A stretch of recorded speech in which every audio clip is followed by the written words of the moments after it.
मित्रांनो, भारत हा जगातला सर्वात मोठा गोल्ड इम्पोर्टर आहे. आपण वर्ष 2022 मध्ये 3.44 लाख करोड रुपीजचा गोल्ड आपण इम्पोर्ट केलेला आहे आणि हे 35% जास्त आहे as compared to previous year. त्याच्यात आपण ₹2.54 लाख करोडचा गोल्ड इम्पोर्ट केलेला. तुम्हालाही गोल्ड मध्ये निवेश करण्यात इंटरेस्ट आहे का? जर हो तर तुम्ही आतापर्यंत गोल्ड मध्ये इन्व्हेस्ट केलात का? आणि बरेच इम्पॉर्टंट प्रश्नांची उत्तर आज या व्हिडिओच्या माध्यमातून आम्ही तुमच्या समोर आणत आहोत. आजचा आपला टॉपिक आहे how to invest in gold exclusively for beginners. चला मित्रांनो, आजच्या व्हिडिओला करूया सुरुवात. नमस्कार, माझं नाव आहे सियादत जोशी आणि आज आपण बघणार आहोत how to invest in gold especially for the beginners. मित्रांनो, भारतात गोल्डचा सर्वात मुख्य वापर म्हणजे दागिने बनवण्यासाठी, कारण दागिने हे आपल्या वेडिंग कल्चरचा एक खूपच महत्वाचा पार्ट आहे. जेवढा क्रेज भारतात लोकांना ज्वेलरीसाठी आहे, जगभरात कुठल्याही कंट्रीमध्ये ज्वेलरीचा एवढा क्रेज नाही. आणि हेच कारण आहे की भारतात मोठमोठे ज्वेलरी हाऊसेस, गोल्ड स्मिथ ज्यांना आपण सोनारही म्हणतो, हे उभे झाले. आणि तेवढंच नाही तर एक नवीन स्ट्रीम ऑफ फायनान्स ज्याला आपण गोल्ड फायनान्सिंग म्हणतो, तेही भारतात उपलब्ध आहे. आणि दुसऱ्या कुठल्याही देशात तुम्हाला गोल्ड फायनान्स दिसणार नाही. That is the craze of gold in India. गोल्डची डिमांड युनिव्हर्सल असते, म्हणजे कुठल्याही प्रकारची फायनान्शियल किंवा पॉलिटिकल अनसर्टेनिटी असो किंवा इन्फ्लेशन असो, आपल्या डोक्यात एक गोष्ट स्पष्ट असते की जर का माझ्याकडे गोल्ड असेल तर मी सेफ आहे, कारण गोल्ड मी कुठेही कधीही विकू शकतो आणि युनिव्हर्सल डिमांड असल्यामुळे कुठल्याही प्रकारची अनसर्टिनिटी मला त्रास देणार नाही. आणि हाच कारण आहे की भारतात बरेच लोक गोल्ड मध्ये निवेश करतात किंवा इन्व्हेस्ट करतात. तर what are the factors that make gold so important? Gold मध्ये निवेश करण्यासाठी कुठले प्रकारचे ऑप्शन्स माझ्याकडे आहेत, आणि जर का ऍज अ बिगिनर आज मला गोल्ड मध्ये निवेश करायचा असेल तर मी कुठे इन्व्हेस्ट करू शकतो आणि कशा इन्व्हेस्टमेंट करायच्या, या सगळ्या प्रश्नांची उत्तरं घेऊन या व्हिडिओच्या माध्यमातून आम्ही आपल्या समक्ष आलो आहोत. तर चला मित्रांनो, बघूया एक एक करून हे सगळे प्रश्नांचे उत्तर. चला मित्रांनो, बघूया असल्या कुठल्या फिजिकल प्रॉपर्टीज आहेत जेणेकरून गोल्ड एवढं जास्त डिझायरेबल आहे. माणसाला ज्ञात असलेल्या सर्वात कमी प्रतिक्रियाशील धातूंपैकी एक धातू म्हणजे गोल्ड. गोल्ड नॅचरली तयार होतो नगेट्स किंवा ग्रेन्सच्या स्वरूपात इन रॉक्स, वेन्स आणि अल्युव्हियल डिपॉझिट. बरेच प्रकारांचे ऍसिडचा गोल्डवर कुठल्याही प्रकारचा परिणाम होत नाही. Normally naturally gold is extremely resistant to corrosion. तुम्ही आयरन बघा, आयरनला खूप लवकर रस्टिंग होते, पण गोल्डला तेवढा मात्र लवकर रस्टिंग होत नाही. आणि हेच कारण आहे की आपण गोल्डचा वापर करतो टू इंडिकेट अवर वेल्थ. का? कारण कुठल्याही प्रकारचे केमिकल प्रोसेस तर याच्यावर लवकर असर होणार नाही. आणि दुसरी खूप महत्वाची गोष्ट म्हणजे कितीतरी वर्ष झालेत तरी गोल्डला काही होणार नाही. डिमांड तशी गोल्डला रस्टिंग वगैरे कुठल्या प्रकारची होणार नाहीये, आणि त्यामुळेच आपण लॉंग टर्म याला प्रिझर्व आणि सेव्ह करून ठेवू शकतो आपल्याकडे. That is a very good indicator for showing wealth.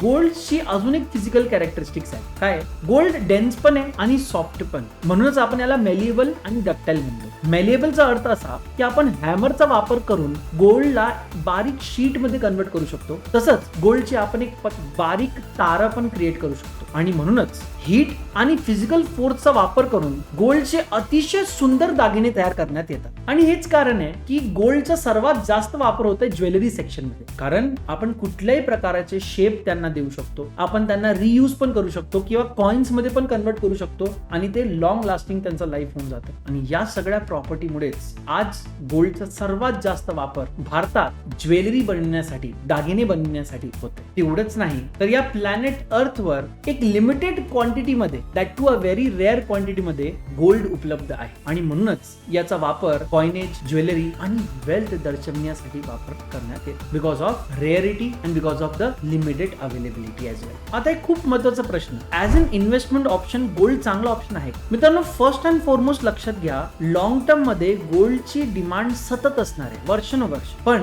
त्याची सप्लाय लिमिटेड आहे, फायनाईट आहे. आणि हाच कारण आहे की रिकरिंग कमोडिटी सायकल सारखे पॅटर्न जे अदर मेटल्स लागतात, फॉर एक्झाम्पल आयरन, कॉपर, त्याचा गोल्डवर काहीच परिणाम होत नाही. आणि गोल्डला हे सगळे पॅटर्न्स लागत नाही because of the rarity of that metal in this world. Gold rare आहे, लिमिटेड आहे, परंतु त्याची डिमांड सतत वाढत जाते. आणि हेच कारण आहे की प्रत्येक ठिकाणी गोल्डचा खूप इफेक्टिव्ह वापर करण्यात येतोय लॉंग टर्म हेजिंग करण्यासाठी अगेन्स्ट इन्फ्लेशन. आणि आपण ऑलरेडी डिस्कस केलंय, कुठल्याही प्रकारच्या फायनान्शियल किंवा पॉलिटिकल अनसर्टनिटी पासून वाचवायचं असेल तर लोक as a safe haven gold मध्ये इन्व्हेस्ट करतात. आता गोल्ड मध्ये risk involved in the investment खूप कमी आहे आणि म्हणूनच रिटर्न ऑन इन्व्हेस्टमेंट पण कमी ऍज कम्पेअर टू तुम्ही रिअल इस्टेट घ्या किंवा इक्विटी घ्या. They are high risk and high return investment options. Comparatively gold is a low risk and low return investment option. आणि गोल्डचा हा जो नेचर आहे, हा नेचरच कारण आहे की गोल्डचे जे रिटर्न्स आहेत ते इन्व्हर्सली प्रपोर्शनेट असतात इक्विटी रिटर्न पेक्षा. म्हणजे जेव्हा इक्विटी मार्केट खूप चांगलं परफॉर्म करत असेल तर गोल्ड मार्केट अंडर परफॉर्म करतो. आणि ऑन द अदर हँड जर का इक्विटी मार्केट डाऊन गेला तर गोल्ड मार्केट ओव्हर परफॉर्म करतो. मित्रांनो, गोल्डची डिमांड इंडिव्हिज्युअल ड्रिव्हन असते. भारतात 50% गोल्ड डिमांड ज्वेलरी सेक्टर मधनं येतं आणि 40% इन्व्हेस्टमेंट सेक्टर मधनं, आणि उरलेले जे 10% इन्व्हेस्टमेंट आहे ते इंडस्ट्रियल सेक्टर मधनं येतं. आणि हेच कारण आहे की कुठल्याही प्रकारचे पॅन्डेमिक आले, फॉर एक्झाम्पल कोविड, किंवा वेडिंग सीझन आले किंवा फेस्टिवल सीझन आले तर गोल्डचे डिमांड सतत वाढत जातात, कारण they are driven by individual demand. भारतात मात्र गोल्ड मध्ये इन्व्हेस्ट करण्याचे अजून एक फायदा आहे. काय तर तुम्हाला जर का शॉर्ट टर्म लोनची रिक्वायरमेंट असेल तर तुम्ही गोल्ड लोनचा वापर करू शकता. Double benefit of investing in gold. आता आलाय आजचा $1,000,000 question, how do I invest in gold. मित्रांनो, आधीच्या काळात खूप लिमिटेड ऑप्शन्स असायचे as far as investment in gold is concern, पण आज आपल्याकडे बरेच ऑप्शन्स आहेत टू इन्व्हेस्ट इन गोल्ड. काही मेन इन्व्हेस्टमेंट ऑप्शन्स या व्हिडिओच्या माध्यमातून आपण आज डिस्कस करणार आहोत. सर्वात common is holding physical gold. मित्रांनो, आपण फिजिकली गोल्ड मध्ये इन्व्हेस्ट करू शकतो बाय बाईंग ज्वेलरी म्हणजे दागिने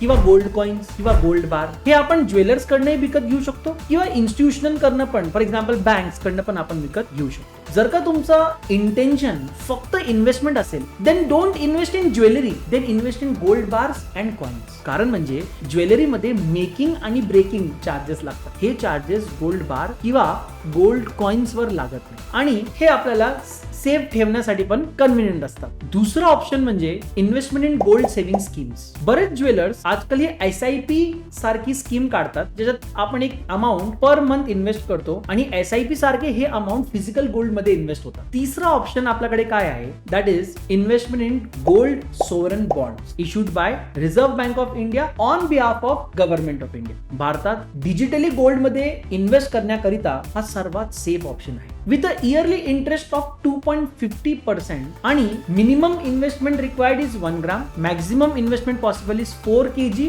for individuals and HUFs, that is Hindu undivided family, and 20 kg for trust, charitable institutions and universities. मित्रांनो, मॅक्सिमम होल्डिंग याच्यात 8 इयर्सचं पॉसिबल आहे, पण इनिशियली 5 इयर्सचा लॉक इन पिरियड याला ऍप्लिकेबल असतो. This is a very safe option to invest digitally in gold in India. तुम्ही कुठल्याही कमर्शियल बँकच्या नेट बँकिंगचा वापर करून गोल्ड सोवरन बॉन्ड्स परचेस करू शकता किंवा तुमचा जो स्टॉक ब्रोकर असेल त्याचा डीमॅट अकाउंटचा वापर करूनही तुम्ही हे बॉन्ड्स मध्ये इन्व्हेस्ट करू शकता. चौथा ऑप्शन जो आपल्याकडे आहे that is investment in gold mutual fund. मित्रांनो, हे गोल्ड म्युच्युअल फंड जे असतात हे डायरेक्टली इनडायरेक्टली गोल्ड रिझर्व्ह मध्येच इन्व्हेस्ट करतात, either by directly investing in gold mining companies किंवा gold producing and distributing syndicates मध्ये इन्व्हेस्टमेंट करून हे गोल्ड म्युच्युअल फंड्स आपले रिटर्न्स कमावतात. आणि म्हणूनच या गोल्ड म्युच्युअल फंडचे जे परफॉर्मन्स आहेत ते आपल्या गोल्डच्या परफॉर्मन्सशी क्लोजली लिंक असतात. आपण कुठल्याही गोल्ड म्युच्युअल फंड मध्ये निवेश करू शकता जसं आपण नॉर्मल म्युच्युअल फंड मध्ये निवेश करतो. तुम्ही तुमचा डीमॅट अकाउंट वापरू शकता जे तुम्हाला स्टॉक ब्रोकर कडनं भेटला असेल किंवा कुठलेही म्युच्युअल फंड डिस्ट्रीब्युटर्स असतात किंवा म्युच्युअल फंड इन्व्हेस्टमेंट प्लॅटफॉर्म्स असतात, फॉर एक्झाम्पल ग्रो. तुम्ही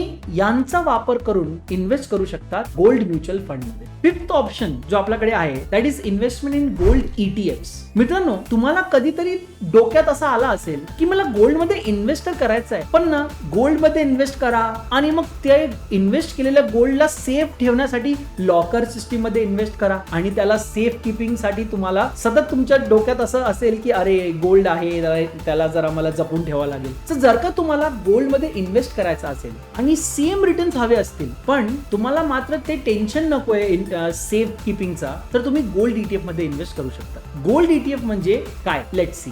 गोल्ड ETFs हे एक्सचेंज ट्रेडेड फंड असतात आणि हे फंड्स निवेश करतात गोल्ड मध्ये आणि तुम्हाला अपॉर्च्युनिटी देतात की तुम्ही स्टॉक एक्सचेंजवर यांची ट्रेडिंग करू शकता. प्रत्येक ETF 1 ग्राम गोल्ड ऑफ 99.5 99.5% प्युरिटीला रिप्रेझेंट करतो. फिजिकली हे गोल्ड कमर्शियल किंवा कस्टडियन बँक्स जे असतात त्यांच्या वॉल्ट मध्ये ठेवलेलं असतं आणि या गोल्डला आपण ऍज अन अंडरलाईन असेट वापरतो for finding out the value of ETF. तेवढंच नाही तर गोल्ड ETF मध्ये निवेश करताना as compare to physical gold तुम्हाला बरेच ऍक्च्युअली बेनिफिट्स पण होतात. For example, number 1, gold ETF चे प्राइजेस युनिफॉर्म असतात. तुम्ही कुठल्याही जॉग्राफिकल लोकेशन वर निवेश करा, तुम्हाला प्राइजेस सेम भेटतील. फिजिकल गोल्ड मध्ये थोडेफार तरी प्राइजेस चेंज होतात लोकेशन टू लोकेशन. दुसरं बेनिफिट म्हणजे अश्युरन्स ऍज टू क्वालिटी. तिसरं म्हणजे तुम्हाला लिक्विडिटी पण भेटते because you can sell them any time you want. तेवढंच नाही तर चोरी होऊन जाण्याचे जे तुम्हाला दुःख असतं किंवा जे टेन्शन असतं ते एलिमिनेट झालंय कारण gold is with the custodian bank. आणि सर्वात मोठी गोष्ट म्हणजे फिजिकल गोल्ड परचेस करताना आपल्याला इनडायरेक्ट टॅक्सेस पे करावे लागतात. For example GST. ETF purchase करताना आपल्याला GST पे करायची गरज नसते. पण याचे काही डिसएडव्हान्टेजेस पण आहेत, खूप मोठे नाहीयेत पण आहेत. ते म्हणजे लिमिटेड ऑप्शन्स आहेत आपल्याला फिजिकल डिलिव्हरीसाठी आणि बऱ्यापैकी ETF जे असतात ते मिनिमम 1 kg रिक्वायर्ड असतं त्यांना फॉर फिजिकल डिलिव्हरी आणि मिनिमम इन्व्हेस्टमेंट ग्रेड पण 1 ग्राम आहे. ते मात्र लक्षात ठेवा. गोल्ड ETF चे परफॉर्मन्सेस आणि रेट्स फिजिकल गोल्डचे परफॉर्मन्स आणि रेटशी क्लोजली लिंक असतात आणि ऑलमोस्ट सिमिलर असतात. तेवढंच नाही तर जसं आपण नॉर्मल शेअर्स मध्ये निवेश करतो त्याचप्रमाणे आपण ETF मध्ये पण निवेश करू शकतो. तर तुम्ही तुमचा डीमॅट अकाउंट वापरू शकता जे तुम्हाला स्टॉक ब्रोकरने दिला असेल किंवा तुमचं जेही फॉर एक्झाम्पल तुमचं ग्रो अकाउंट असेल तर ग्रो अकाउंटचा पण वापर करून तुम्ही ETF मध्ये इन्व्हेस्ट करू शकता. 7वा ऑप्शन जो आपल्याकडे आहे that is investment in digital gold. मित्रांनो, काही मोठे investment platform, investment tech giants for example grow, Paytm हे तुम्हाला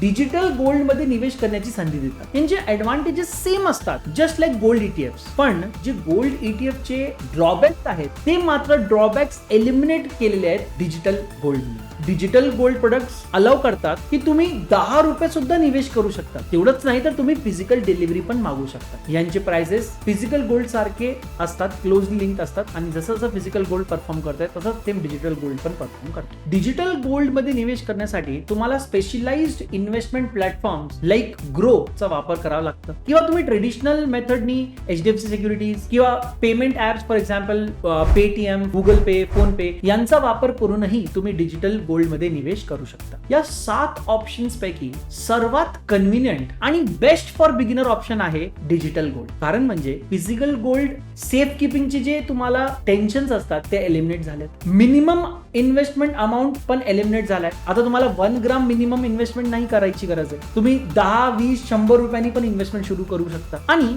overall it is very convenient to download an app and invest in gold as compare to going to shop and buying physical gold. म्हणजे ETF चे सगळे benefits without any limitations. म्हणूनच digital gold investment is the most convenient and best option for investment in gold for the beginners. Thank you so much for watching this video. मित्रांनो, जर का तुम्हाला आमचे video आवडत असतील तर don't forget to like, comment, share and subscribe. Don't forget to hit the bell icon as well. भेटूया पुढच्या व्हिडिओमध्ये. नमस्कार.